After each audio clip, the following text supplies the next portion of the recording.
Well, frustration and outrage, a desert underwater, as the I-Team continues its week-long look into the devastating impact the housing crisis has had here in the Valley. George Knapp uncovers why many of you may be mistaken if you think that you own your own home. Dave sat down with him for a preview of tonight's story.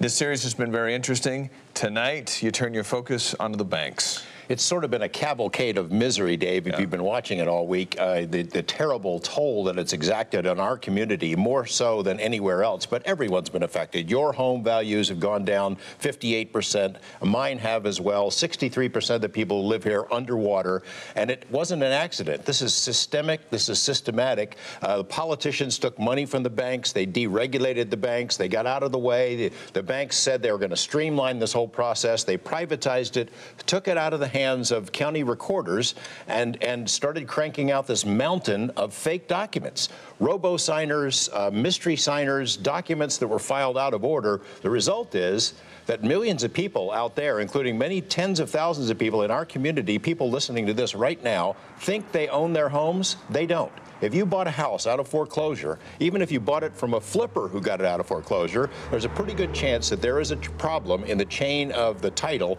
and that you may not own the home that you've been paying on. So what do we learn about the bank tonight?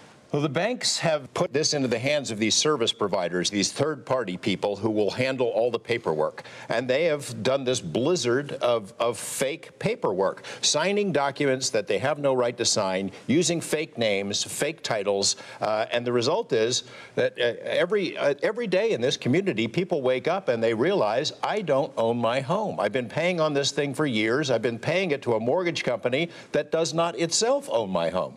And it is a shocking thing, and it happened to me. As I'm in the middle of this interview with a lawyer telling me this, she says 9 out of 10 foreclosure homes have a problem. I said, oh, come on. I don't believe that. I bought a home out of foreclosure. Right. She says, give me your address. And I gave her the address, and she runs it. It takes her 2 minutes. She goes, bam, there's your problem right there. And it turns out the house I bought 3 years ago and have been paying on, I do not own. And I don't know how we're going to fix it.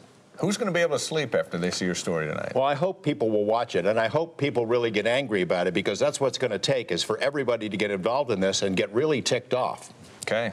The banks tonight. We'll see you at 11. All right. Thanks, George.